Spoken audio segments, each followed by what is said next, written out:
할렐루야. 오늘 거룩한 주일 주 앞에 나와 함께 예배하는 여러분 주님의 이름으로 축복합니다. 여러분 지난 한 주 동안에 어떻게 사셨는가요? 무엇에 의미를 두고 사셨습니까? 재작년 2021년에 미국의 어느 여론조사기관에서 한국을 포함한 선진국 17개국의 성인 1만 9천 명을 대상으로 설문조사를 하였다고 합니다. 그 설문조사 내용 가운데 이런 질문이 있습니다.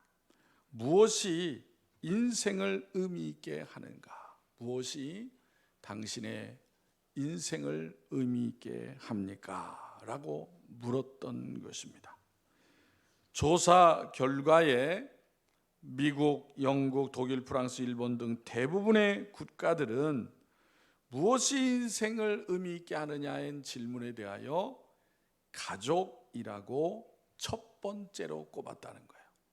가족이 인생을 의미 있게 합니다. 제일 의미 있게 하는 것은 가족입니다.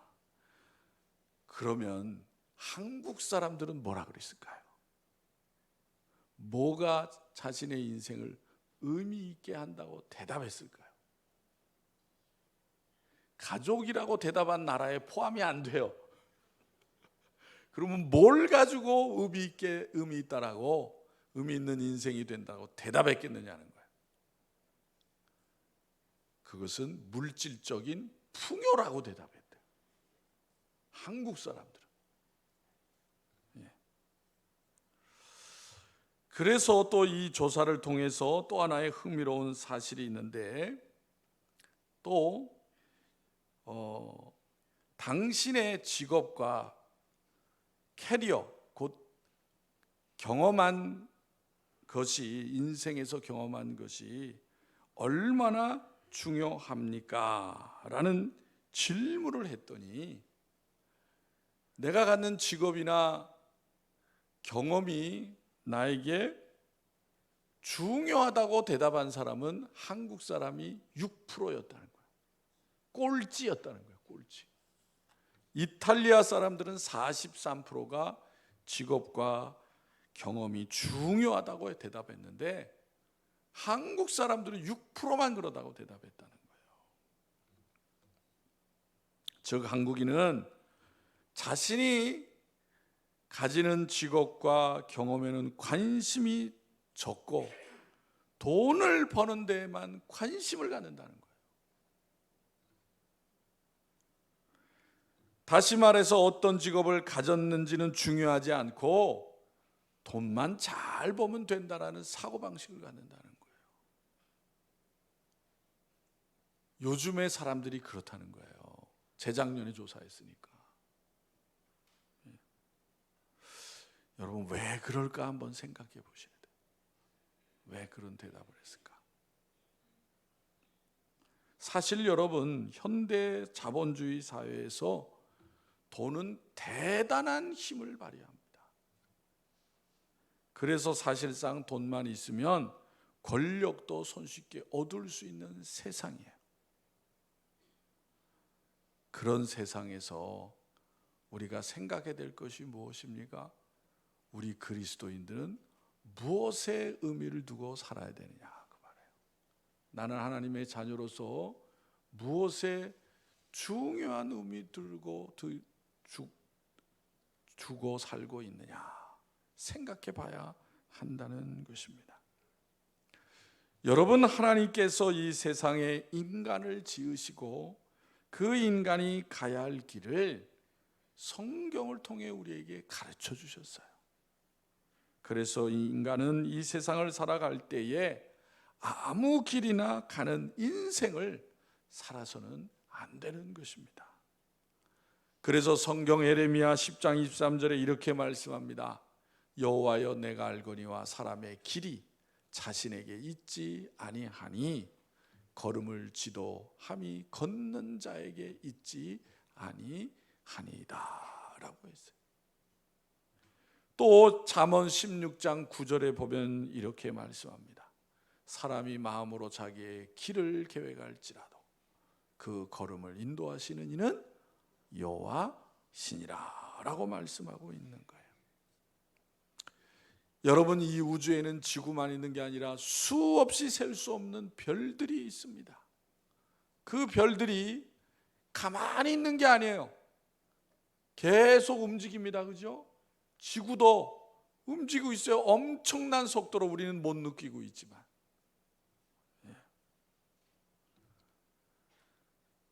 있는 것도 각자 다 다르잖아요. 그런데 그 별들이 움직이면서 자기의 길들을 가고 있는 거예요. 하나님이 그렇게 만드셨어요. 자기의 각자의 길들이 정해져 있기 때문에 그렇게 무수한 별들이 있지만 그 별들이 서로 부딪히지 않는 거예요.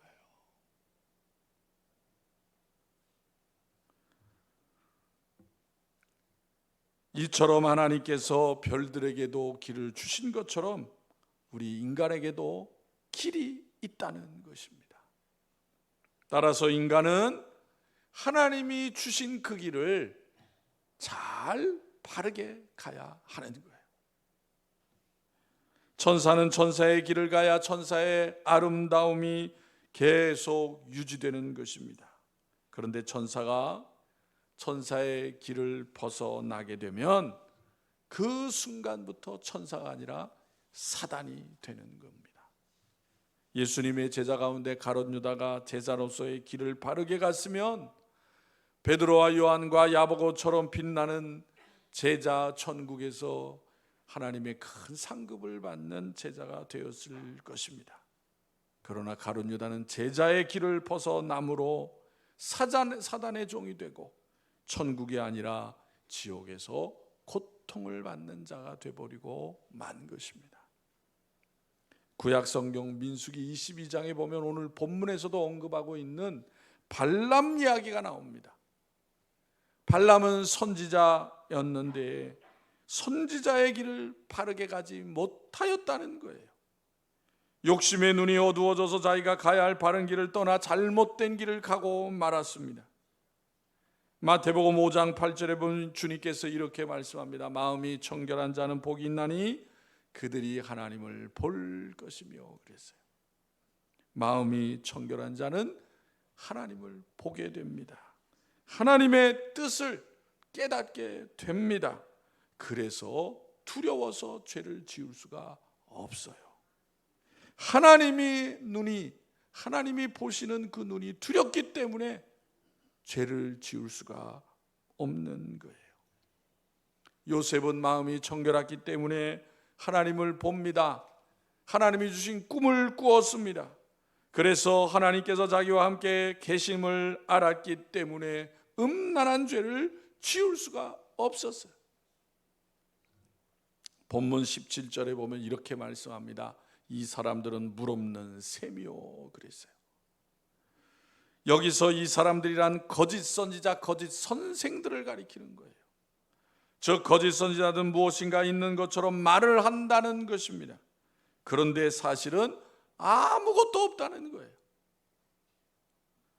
생수의 근원이신 하나님을 떠나고 예수님을 떠난 자에게는 생수가 있을 수가 없는 것입니다. 물 없는 샘, 거기에는 온갖 쓰레기가 다 모이게 됩니다. 그래서 물 없는 샘은 가장 더러운 곳이 되고 마는 거예요. 이처럼 바른 길을 떠나게 되면은 그의 인생이 더러운 인생이 되고 마는 것입니다. 여러분, 본래 하나님께서 이 세상을 창조하셨을 때 어떻게 창조하셨습니까? 하나님께서 한 날 한 날 세상을 지으실 때마다 하나님 보시기에 좋았더라 그러셨어요. 그래서 이 세상은 좋은 것이 가득한 부족함이 없는 아름다운 세상이었어요. 그런데 아담과 하와가 범죄함으로 말미암아 이 세상이 바꿔지고 말았습니다. 모양은 그대로 있는데 이 세상에 죄악이 가득하게 된 것입니다. 이 세상에 죄악이 들어옴으로 인간은 참 행복을 잃어버리고 말았습니다. 인간이 잘못된 길을 감으로 말미암아 하나님이 주신 행복을 잃어버리고 만 거예요. 세상은 사단의 권세가 지배하는 세상이 되어버리고 말았어요. 그러나 그러한 세상을 하나님은 포기하지 아니하시고 은혜를 베풀어 주셔서 하나님의 아들 독생자 예수 그리스도를 이 땅에 보내주셨습니다. 이 세상에서 죄악을 스스로 이길 수 없는 우리에게 능력을 주시고 생명을 주시기 위해서 하나님의 아들을 이 땅에 보내주셨습니다. 여러분, 성경에 나오는 아브라함, 이삭, 야곱이 또 모세가 어떻게 살았다고 말씀합니까? 하나님의 인도하심을 받고 바른 길을 갈 때 그들의 인생이 승리의 삶이 되었다라고 우리에게 가르쳐 주시고 있습니다. 따라서 우리 성도들도 이 세상에서 어떻게 살아야 하는가요? 요한일서 2장 15절에 이렇게 말씀하고 있어요. 이 세상이나 세상에 있는 것들을 사랑하지 말라. 누구든지 세상을 사랑하면 아버지의 사랑이 그 안에 있지 아니하니라고 하셨습니다. 또한 야고보서 4장 4절에는 이렇게 말씀합니다. 가늠한 여자들이여, 여인들아, 세상과 벗된 것이 하나님과 원수됨을 알지 못하느냐. 그런즉 누구든지 세상과 벗이 되고자 하는 자는 스스로 하나님과 원수가 되는 것이니라 라고 말씀을 하세요. 세상을 사랑하면 하나님과 뭐가 된다고요? 원수가 된다고 하였습니다. 여러분, 죽은 물고기는 물속에서 강물이 흐르는 대로 따라가게 됩니다. 그와 같이 믿음이 없는 사람은 죽은 심령이 되기 때문에 세상에 흘러가는 대로 따라갈 수밖에 없게 되는 거예요. 여러분, 그리스도인은 그러면 어떤 사람입니까? 이 세상을 바라보는 것이 아니라 하늘의 소망을 가지고 예수 그리스도를 바라보는 사람들인 것입니다. 왜 그렇습니까? 축복이 하나님께 있음을 믿기 때문입니다. 모든 복이 하나님 아버지부터 오는 것을 믿기 때문이에요. 여러분, 아직도 인간에게 가장 무서운 병이 뭡니까? 암이죠. 암 세포가 다른 세포들을 죽이고 몸 안에 있는 영양분들을 다 빼앗아가게 됩니다. 또한 다른 세포에 침투하여서 다른 기관의 기능을 망가뜨리는 무서운 병이에요. 그런데 여러분, 이 암보다 더 무서운 것이 뭐예요? 죄예요, 죄. 그것은 죄가 인간 안에 들어와 불행과 저주와 영원한 죽음을 당하게 하기 때문인 것입니다. 이 죄는 인간의 어떤 방법으로도 해결이 되지 않습니다. 찬송가에 있는 것처럼 울어도 안 되고 임써도 안 되고 인간의 어떤 지식으로도 안 되고 도덕과 윤리로도 해결할 수 없는 것이 죄인 거예요. 이렇게 무서운 죄가 사단으로부터 들어온 것입니다. 우리가 깨어 있어야 하는 이유가 바로 여기에 있는 것입니다. 우리가 이 사단을 이기기 위해서는 사단이 하는 일을 바로 알아야 하는 것입니다. 오늘 본문의 말씀을 통해서도 사단의 하는 일이 무엇인지를 우리에게 말씀해 주시고 있는 거예요. 첫째는 사단은 죄를 지어 망하게 하는 일을 하는 거예요. 여러분, 사단의 목적이 무엇입니까? 모든 사람으로 하여금 더 많이 죄를 짓게 해서 그 죄의 값을 받아서 멸망당하게 하는 거예요. 본래 지옥은 인간을, 죄 짓는 인간을 위해서 만든 것이 아니라 사단을 가두기 위해서 만든 거예요, 하나님이. 그런데 문제는 뭐예요? 사단이 지옥에 혼자 가려고 하지 않는 거예요. 그래서 세상에 죄가 들어오게 하고 사람들을 미워하는 것입니다. 그래서 큰 죄이든지 작은 죄이든지 그 죄의 배후에는 반드시 사단이 있는 거예요. 민수기 22장에 나오는 발람은 결국 재물의 욕심 때문에 바른 길을 떠나서 이스라엘 백성을 망하게 하는 방법을 모압 왕 발락에게 가르쳐 주었던 거예요. 오늘 본문에 그걸 말씀하시는 거예요. 앞절에서 이스라엘 백성이 우상 숭배에 행사라고 하면은 이스라엘 백성들이 오지 않을 것이니까 그냥 축제를 한다고 얘기를 해라. 잔치를 벌어서 축제를 벌여서 음식을 맛있는 거를 많이 준비하고 또 모압 땅에서 가장 아름다운 여인들을 동원해서 이스라엘 백성 가운데 남자들을 유혹해서 음란한 죄를 짓게 하면은 이스라엘 백성들이 망하게 된다라고 모압 왕에게 가르쳐 준 거예요. 누가? 발람이 그랬다는 거예요. 하지 않아야 될 일을 한 거예요. 그래서 본문에 뭐라고 그랬어요? 미친 짓을 행동을 한다 그랬잖아요. 미친 행동을 한다. 모압 왕 발락에게 그걸 가르쳐 주니까 발락이 가르쳐 준 대로 그렇게 하였습니다. 잔치를 베풀고 음식을 마련해 놓고 이스라엘 백성들 가운데 건장한 젊은 청년들을 초대를 한 거예요. 그리고 아름다운 모압 여인들을 통해서 죄를 짓게 만들었다라는 거예요. 하나님의 백성이 죄를 지었어요. 하나님이 가만 계시겠어요? 진노하셨겠죠. 그래서 벌을 내리셨어요.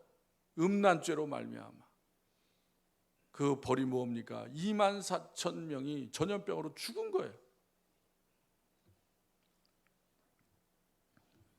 이 같은 재앙이 어디로부터 왔습니까? 사단의 종노릇을 한 발람으로 말미암아 왔다 그 말이에요. 여러분 계시록 2장에 보면은 예수님께서 아시아에 있는 7교회에 주시는 말씀을 하시잖아요. 그 가운데 버가모 교회의 잘못에 대해서 책망하신 말씀이 있어요. 이렇게 말씀합니다. 그러나 내게 두어 가지 책망할 것이 있나니 거기 내게 발람의 교훈을 지키는 자들이 있도다. 발람이 발락을 가르쳐 이스라엘 자손 앞에 걸림돌을 놓아 우상의 제물을 먹게 하였고 또 행음하게 하였느니라. 구약 성경에 발람에 의해서 있었던 그 오래전의 얘기만이 아니라 신약 시대의 교회도 그런 일이 있었다라고 말씀하시는 거예요. 그러니까 언제나 거짓 선지자, 거짓 선생들을 통한 사단의 유혹은 언제나 있다고 하는 것을 우리에게 가르쳐 주시는 것입니다.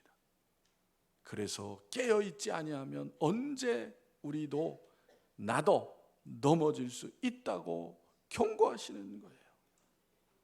여러분, 오늘날 사람들의 눈에 좋아 보이는 것들이 문제가 되는 것입니다.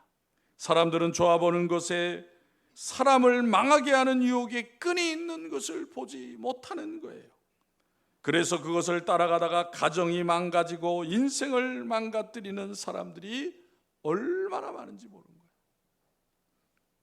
여러분, 선한 일을 하다가 망하는 사람은 없어요. 그런데 나쁜 일에 유혹을 받아서 죄를 지어서 인생이 불행하게 되고 비참하게 되는 사람은 많은 것입니다. 따라서 우리는 하나님의 말씀을 통해 그것이 죄가 되는가 안 되는가를 잘 분별할 수 있어야 되는 거예요.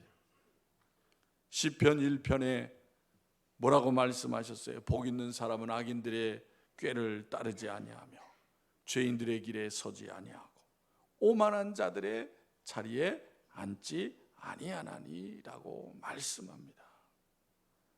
그러므로 여러분, 우리의 눈으로 아무리 좋아 보여도 불의한 것은 행해서는 안 되는 것이고 가까이 가지도 말아야 되는 거예요. 두 번째, 사단은 하나님을 멀리하게 하고 예수님과 동행하지 못하게 한다는 것입니다.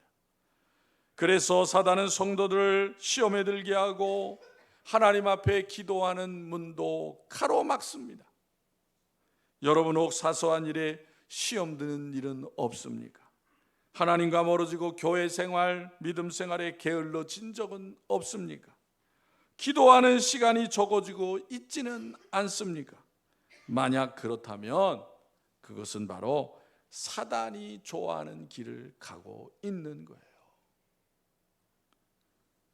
우리는 사단이 원하는 길로 가서는 안 되는 것입니다. 세 번째, 사단은 세상의 것을 사랑하게 만들어요. 사단의 무기가 무엇입니까? 사람의 욕심을 채우는 세상의 온갖 육신을 즐겁게 하는 것들인 것입니다. 사단은 예수님을 시험했던 것처럼 우리들에게 권세와 칭송을 받는 것, 부귀 영화를 누리는 것을 사랑하게 만들어요. 그러나 그것은 우리를 결코 행복하게 하는 것이 아니라 망하게 하는 미혹인 것을 우리는 알아야 됩니다. 네 번째, 사단은 우리에게 강팍한 마음을 갖게 해요.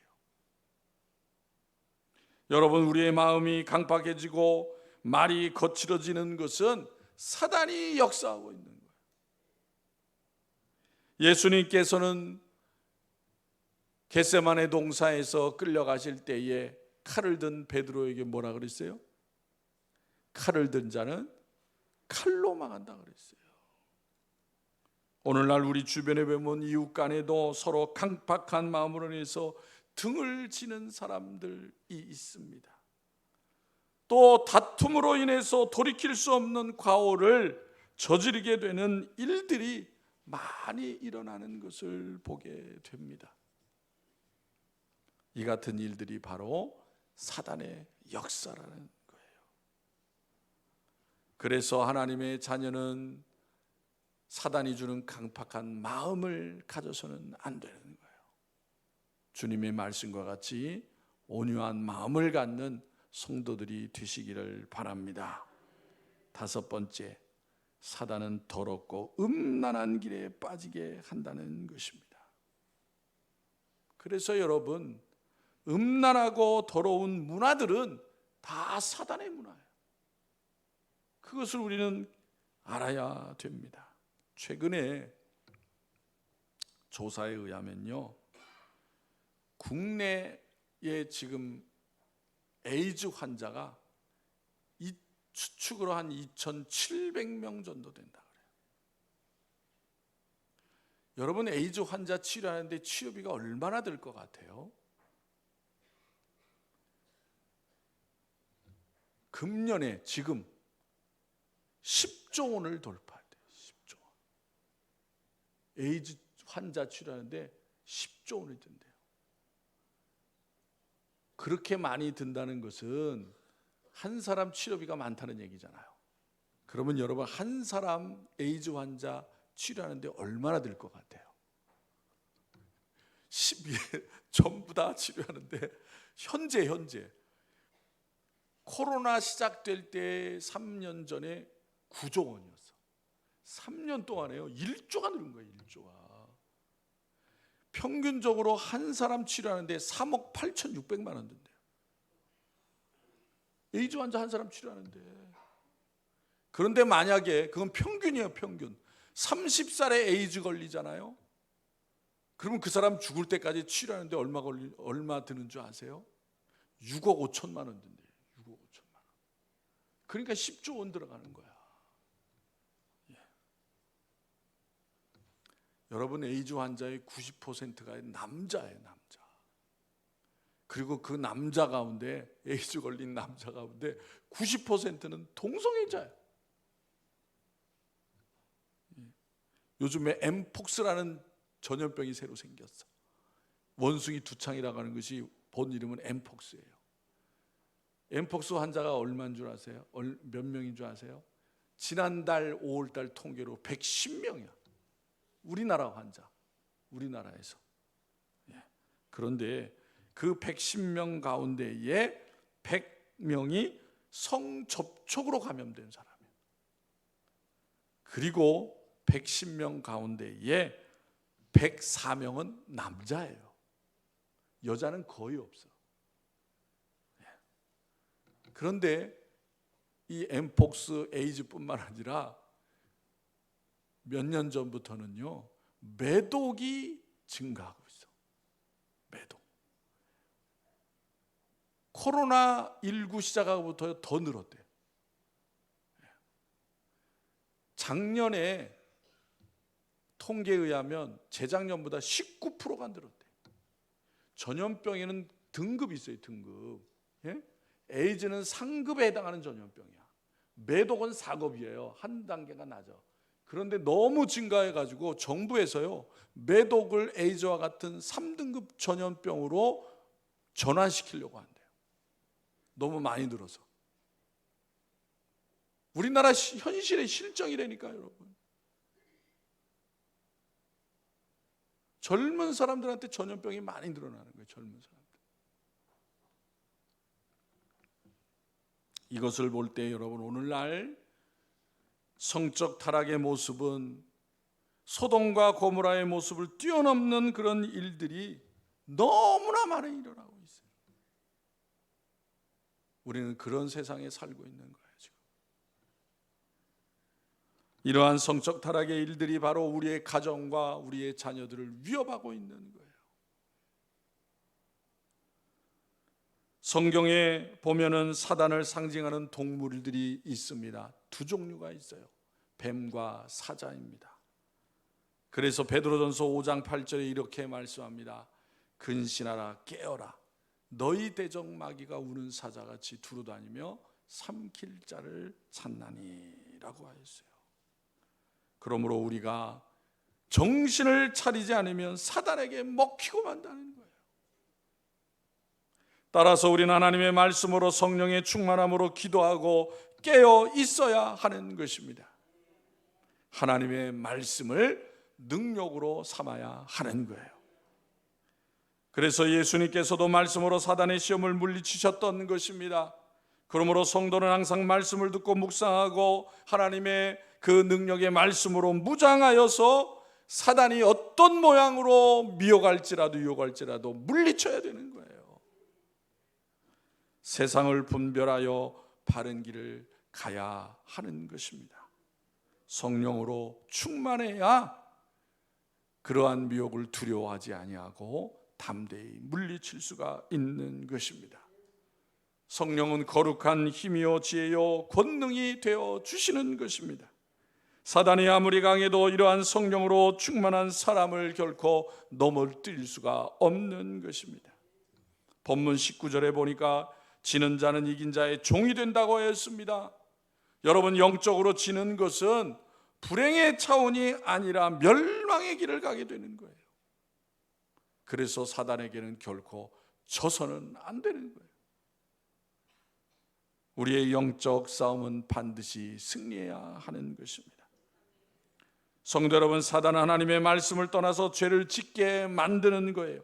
그래서 하나님의 자녀에서 사단의 종으로, 의의 자녀에서 죄의 종으로 비참하게 된다라고 오늘 본문 사도 베드로를 통해서 우리에게 말씀해 주시고 경고하시는 거예요. 우리는 마치 22절에 있는 말씀과 같이 개가 토하였던 것을 다시 먹고 돼지가 씻었다가 더러운 구덩이에 도로 눕는 그러한 꼴이 되어서는 안 된다는 거예요. 죄악된 세상에서 바른 길을 가기 위해서는 영적으로 깨어있지만 안 되는 것입니다.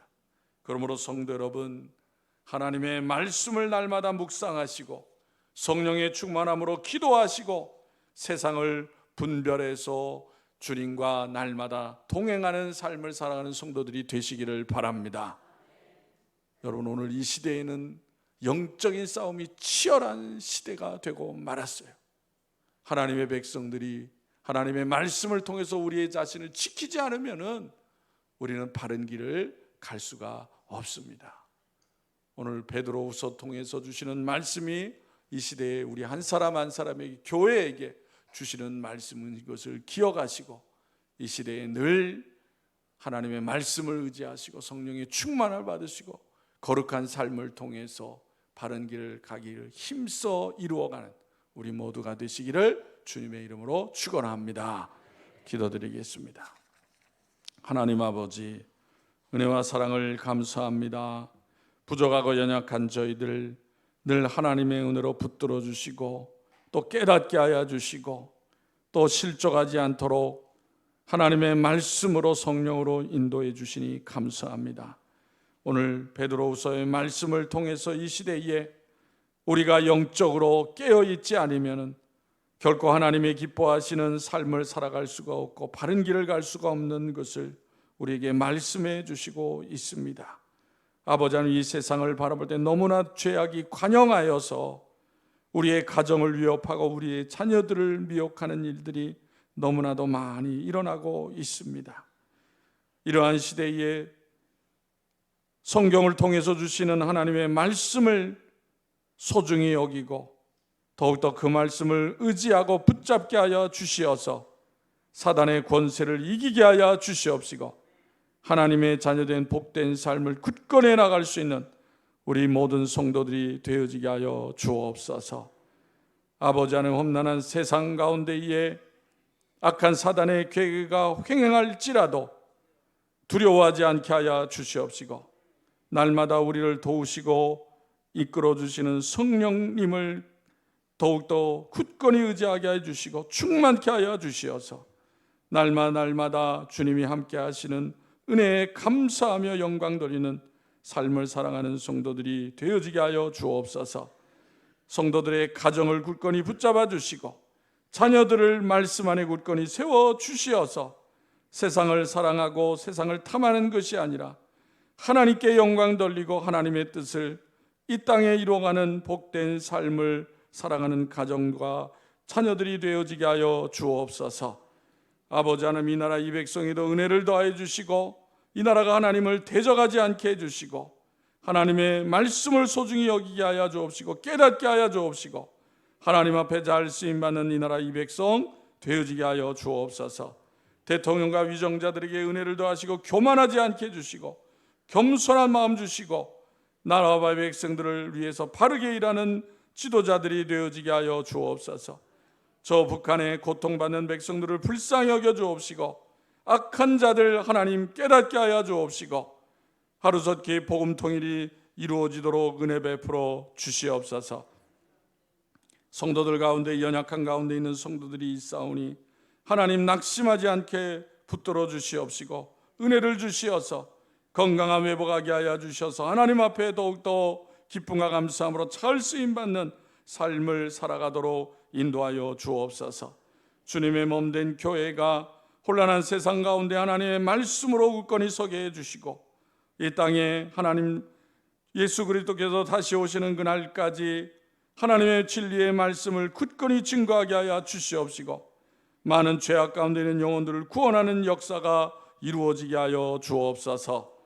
우리를 사랑하시고 생명 되시는 예수님의 이름으로 기도하옵나이다. 아멘. 찬송.